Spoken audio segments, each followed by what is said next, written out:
Hello everyone, good evening. दोस्तों, आज के इस वीडियो में हम लोग पढ़ने वाले हैं यूपी बोर्ड का class 7, 6 and 8 environment chapter number 5 जल संचयन एवं पुनर्भरण। तो ये जो चैप्टर है, ये जो पर्यावरण का चैप्टर है, सिर्फ आपके क्लास 6, 7 और 8 के लिए इम्पॉर्टेंट नहीं है, बल्कि जो शिक्षक भर्ती से रिलेटेड कोई भी एग्ज़ाम की तैयारी कर रहे हैं, जैसे कि टेट, सुपर टेट या सीटेट, इन सब में आपका जो पर्यावरण का पोर्शन होता है, ईवीएस का जो आपका पार्ट होता है, कहीं ना कहीं आपको इस प्रकार के प्रश्न वहाँ पे देखने के मिलते हैं। सेम टू सेम आपको क्वेश्चन मिलेगा, क्योंकि जो प्रश्न बनते हैं वो आपके 6, 7, 8 से ही रिलेटेड ज़्यादातर बनते हैं। आपका 5th का भी रहता है, 9th, 8th का रहता है, लेकिन फ़िलहाल ज़्यादातर क्वेश्चन आपके 6, 7, 8 से ही बनते हैं और सेम टू सेम क्वेश्चन आपको आपके एग्ज़ाम में देखने को मिलते हैं। तो अगर आप लोग इस वीडियो को देख रहे होंगे तो ये वीडियो आपके लिए भी वेरी इंपॉर्टेंट है। आइए शुरुआत करते हैं प्रश्न नंबर फर्स्ट की। प्रश्न नंबर यहाँ पे दिया गया है अभ्यास प्रश्न का। पहला प्रश्न है, निम्नलिखित प्रश्नों के उत्तर दीजिए। प्रश्न नंबर का है, वर्षा जल पुनर्भरण से क्या लाभ हैं बताएं। यानी अगर हम वर्षा जल का पुनर्भरण करते हैं उससे क्या लाभ होते हैं, इसके लाभ के बारे में आपको लिखना है।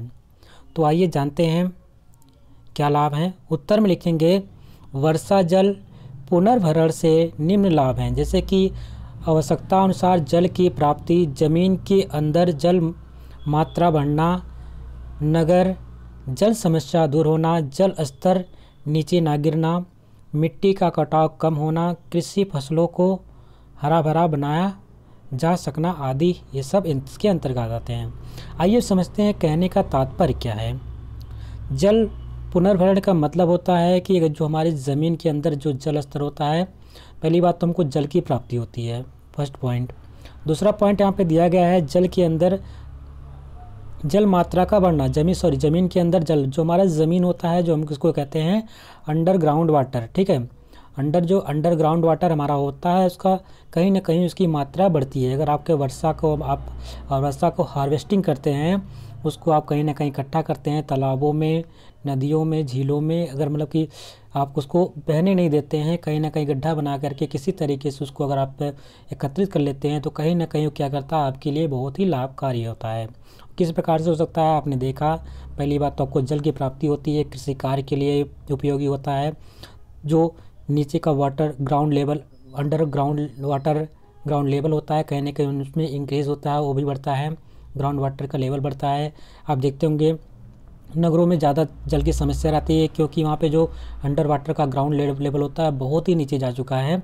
आप देखे होंगे वहाँ पे अगर बोरिंग होती है समरसेबल का, तो वहाँ पे 220 से लेकर के 280 या 260 के नीचे, 260 फुट के नीचे, आप फिट के नीचे आप देखते होंगे बोरिंग की जाती है, तब जाके वहाँ से पानी मिल पाता है। लेकिन अभी ये चीज़ गांव में थोड़ा सा कम है, क्योंकि आप गांव में अगर 85 या 60 फीट के आसपास बोरिंग कर देते हैं तो वहाँ पे पानी आ जाता है। लेकिन लगभग यहाँ पे देख रहे होंगे 200, 220 से नीचे तो वहाँ पे शहरों में आ ही नहीं सकता है। तो ये सब अगर हम जल को हार्वेस्टिंग करते हैं, जल का पुनर्भरण करते हैं, तो हमें इससे ये निम्न लाभ हो सकते हैं। मिट्टी का कटाव कम होना और कृषि को हरा भरा बनाया जा सकता है। बढ़ते हैं अगले प्रश्न की तरफ। प्रश्न नंबर का है, भूजल का स्तर नीचे क्यों गिरता जा रहा है। जो हमारे अंडरग्राउंड वाटर हैं, उसका जो स्तर है, उसका जो लेवल है, वो नीचे क्यों गिरता जा रहा है, इसको आपको आंसर देना है। उत्तर में लिखेंगे, वर्षा की कमी व जल की अधिक मांग होने के कारण भूजल का स्तर नीचे गिरता जा रहा है। प्रेजेंट टाइम में देख रहे होंगे आप लोग, जो वर्षा की कमी हो रही है, वर्षा जैसा होना चाहिए पहले उस तरीके से वर्षा नहीं हो पाती है। दूसरा कारण यहाँ कि हम अगर जो हमारा वाटर है, जो हमारा पानी है, उसका हम अधिक से अधिक दोहन कर रहे हैं, बेफजूल के पानी गिराते भी हैं, बेफजूल के पानी बर्बाद करते हैं, जिसकी वजह से आप देखते होंगे जो भूजल का स्तर है वो कहीं ना कहीं आपको नीचे गिरता हुआ दिखाई दे रहा है, यानी कि उसका लेवल नीचे गिरता जा रहा है। आपको अगर पानी निकालना है तो काफ़ी ज़्यादा अंदर बोरिंग करके पानी निकालते हैं। आप मध्य प्रदेश में चले जाएंगे तो वहाँ पे इतनी गहराई में जाकर के पानी मिलता है कि आप सोच भी नहीं सकते हैं कितनी गहराई में मिलता है। पहली बात तो पत्थर होते हैं, पत्थरों को पहली बात बम से फोड़ करके वहाँ पे उस पत्थरों को तोड़ना होता है, तोड़ने के बाद फिर से बोरिंग होती है, कितना कठिन होता है वहाँ से पानी निकालना, आप सोच नहीं सकते हैं। तो फ़िलहाल अगर आपको देख रहा है कोई, अगर आसपास कहीं भी पानी बर्बाद हो रहा है, कहीं पानी खुला हुआ है, तो उसको आप सेव करिए। पानी को सेव करना ही आपका कर्तव्य है। पढ़ते हैं प्रश्न नंबर गा की तरफ। प्रश्न नंबर गा है, भूजल में वृद्धि कैसे की जा सकती है। जो हमारा अंडर वाटर ग्राउंड लेवल है, ग्राउंड वाटर लेवल जो है, उसको हम किस प्रकार से वृद्धि कर सकते हैं। जो भूमिगत जल है उसको किस प्रकार से हम बढ़ा सकते हैं, उसके बारे में आपको लिखना है। उत्तर में लिखेंगे, वर्षा जल संचयन एवं पुनर्भरण से भूजल में वृद्धि की जा सकती है। अगर हम वर्षा का जो जल होता है उसका संचय कर ले, हार्वेस्टिंग कर ले, या हम पुनर्भरण कर दे, जहाँ पे हमारा खाली स्थान होता है, जैसे कि हमारे तालाब होते हैं सूख जाते हैं, उस वर्षा का पानी जब भी होता है तो कभी उस तालाब में नहीं पहुंच पाता है, कभी कभी एरिया में बांध दिया जाता है। तो उस पानी को अगर हम तालाब के आसपास तालाब में गिरा दें, या और तरीके से पानी को अगर हम रोक सकें, या उसका जो नीचे वाला होता है रिचार्ज कर सके, जो हमारा अंडरग्राउंड वाटर होता है वो कैसे रिचार्ज होता है, वो क्योंकि वो आपका रिचार्ज होने का माध्यम एक ही है, वर्षा का जल। वर्षा के जल को आप अगर एकत्रित कर लेते हैं तो कहीं ना कहीं जो भूमिगत जल होता है आप उसको वृद्धि कर सकते हैं, उसमें उस भूमिगत जल में आपका लेवल जो है बढ़ा सकते हैं। बढ़ते हैं प्रश्न नंबर घ की तरफ। जनसंख्या वृद्धि का भूजल पर क्या प्रभाव पड़ता है। तो सबसे ज़्यादा आप देखते होंगे जब जनसंख्या बढ़ेगी तो लोगों का डिमांड भी बढ़ेगा, क्योंकि खाने पीने की, नहाने वहाने की, कपड़े धोने की वस्तुओं के लिए हम कहीं ना कहीं जल पर निर्भर हैं, क्योंकि जल ही तो जीवन है। अगर जल है तो जीवन है, आपने स्लोगन पढ़ा ही है। तो अगर हमारी जनसंख्या वृद्धि हो रही है, इससे भूमिगत जो जल है, भूमि जल है, उस पर क्या प्रभाव पड़ेगा, इसके बारे में आपको लिखना। उत्तर में लिखेंगे, जनसंख्या वृद्धि से भूजल की मांग बढ़ती है, जिससे जल स्तर नीचे गिरता है। प्रश्न नंबर अगला है, वर्षा जल संचयन का अभिप्राय बताएं।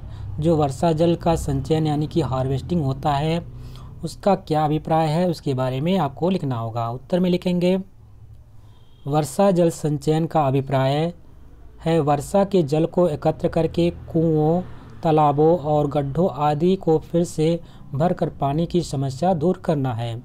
तो अगर आपके आसपास कहीं ना कहीं कुआं है, आप देख रहे होंगे प्रेजेंट टाइम में जो कुएं पहले से थे उनको आप पाट दे रहे हैं, या उसमें आप पे देखते होंगे कचड़े वचड़े डाल देते हैं, जिससे वो धीरे धीरे क्या होता है, पट जाता है।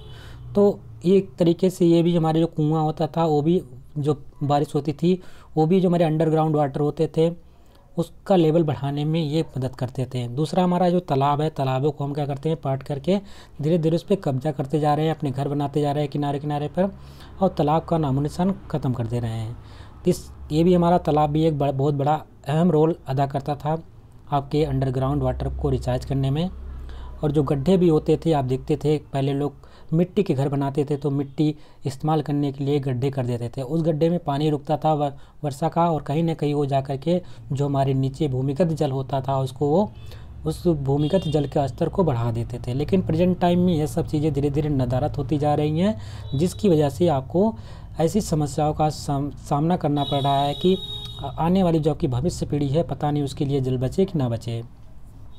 प्रश्न नंबर अगला है, जल का आपके जीवन में क्या महत्व है।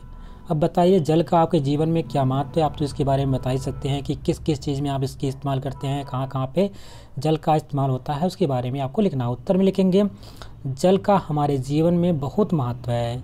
जल पीने के लिए, सिंचाई के लिए, सफाई के लिए, उद्योग धंधों आदि के कार्यों के लिए आवश्यक है। ठीक है। प्रश्न नंबर 6 है, वर्षा जल को संचयन एवं पुनर्भरण क्यों आवश्यक है। जो वर्षा का जल है उसका संचयन एवं पुनर्भरण क्यों आवश्यक है, इसके बारे में आपको लिखना है। तो उत्तर में लिखेंगे, वर्षा जल का संचयन एवं पुनर्भरण भूजल आपूर्ति और भू सतही जल द्वारा सभी कार्यों के लिए जल उपलब्ध कराने के लिए आवश्यक है। प्रश्न नंबर जा, अपने घर की छत के वर्षा जल का संचयन कैसे करेंगे। मान लीजिए बारिश हो रही है और आपका घर आपका जो छत है उस पर पानी काफ़ी ज़्यादा मात्रा में आपका मान लीजिए घर रुका हुआ है। अगर उसको आपको संचयन करना है, उसका हार्वेस्टिंग करना है, तो आप कैसे उसको करेंगे, उस पानी को कैसे बचा पाएंगे। कहीं ना कहीं एक एकत्रित कर पाएंगे। तो आइए जानते हैं इसके बारे में, संचयन कैसे कर सकते हैं हम लोग, इसको बाद में हम लोग यूज़ कर सकते हैं।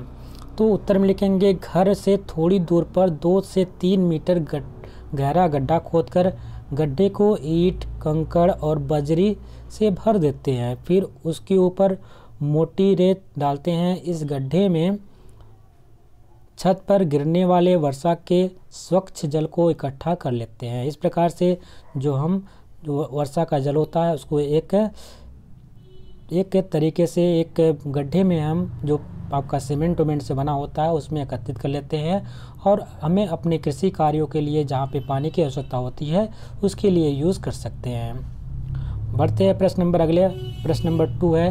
प्रश्न नंबर 2 यहाँ पे है, रिक्त स्थानों की पूर्ति कीजिए। पहला प्रश्न आपके सामने होगा, समुद्र का जल कैसा होता है?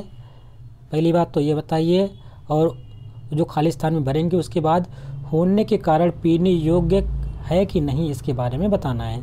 तो हमको मालूम है जो समुद्र का जल होता है लवड़ी होता है, यानी कि खारा होता है या नमकीन होता है। तो खाली स्थान में हम क्या भर देंगे? खारा। और ये पीने योग्य है कि नहीं, अगर हम इसको पी नहीं सकते इसलिए यहाँ पे लिख देंगे ये पीने योग्य नहीं है। ठीक है। प्रश्न नंबर खा, भूजल एवं भूसतही जल प्राकृतिक द्वारा कि खाली स्थान में क्या भर देंगे? कम मात्रा में पाए जाते हैं, यानी कि जो भूजल होता है और भूसतही जल होता है वो प्राकृतिक द्वारा कम मात्रा में पाया जाता है। खाली स्थान में कम भर देना है।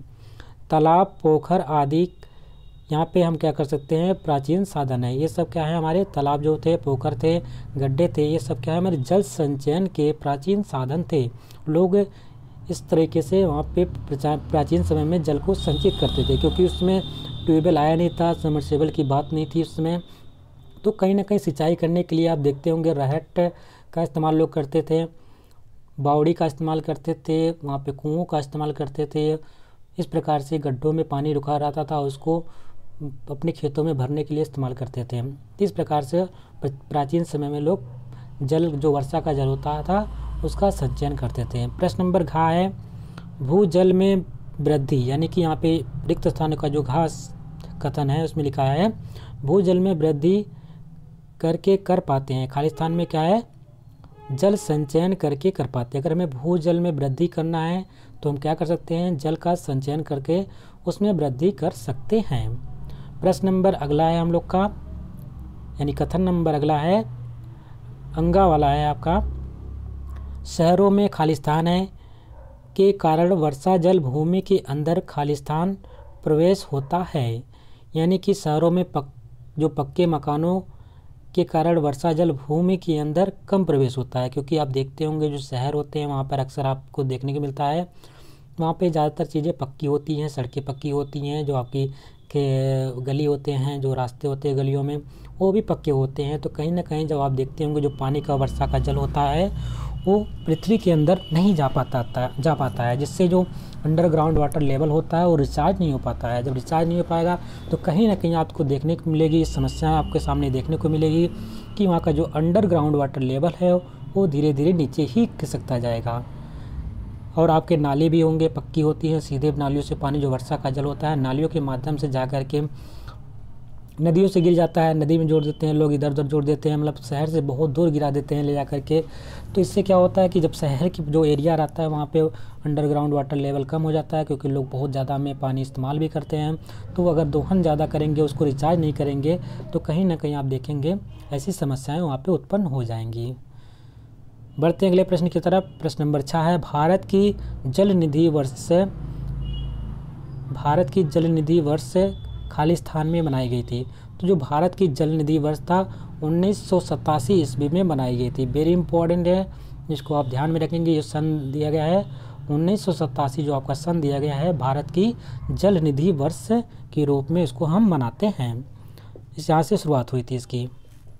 प्रश्न नंबर जा है, यहाँ पे कथन नंबर जा है, राष्ट्रीय जल निधि में जल को खाली स्थान है, दुर्लभ एवं बहुमूल्य राष्ट्रीय संसाधन के रूप में माना जाता है। तो जो राष्ट्रीय जल नीति आपकी बनाई गई थी उसमें ये माना गया है जो जल हमारा है क्या है कि वो दुर्लभ है एवं बहुमूल्य राष्ट्रीय संसाधन के रूप में इसको माना गया है। ठीक है। बढ़ते हैं प्रश्न नंबर 3 की तरफ। प्रश्न नंबर 3 यहाँ पे है, सही जोड़े बनाएं। कथन आ है और इधर आपका सामने इधर दिया है कथन बा, यानी दोनों का मिलान करना है, जैसा कि यहाँ पे मिलान करते हैं।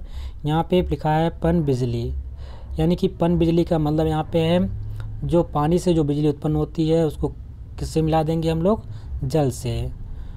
पुनर्भरण, पुनर्भरण क्या होता है, भूजल भंडार। पुनर्भरण का मतलब होता है हमारा जो भूजल होता है उसका भंडार, ठीक है।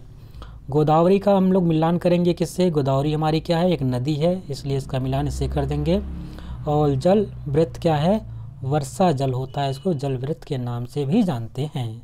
इसी के साथ ये चैप्टर कंप्लीट होता है। आशा करती है आपको वीडियो पसंद आई होगी। अगर आपको वीडियो पसंद आए तो इसको लाइक करिएगा, चैनल पे अगर नए हो तो चैनल को सब्सक्राइब कर लीजिएगा, साथ ही साथ बेल आइकन को भी प्रेस कर लीजिएगा। जब भी हम अगला वीडियो अपलोड करेंगे तो उसका नोटिफिकेशन आप तक पहुंच सकेगा। मिलते हैं अगले वीडियो में, तब तक के लिए नमस्कार, जय हिंद।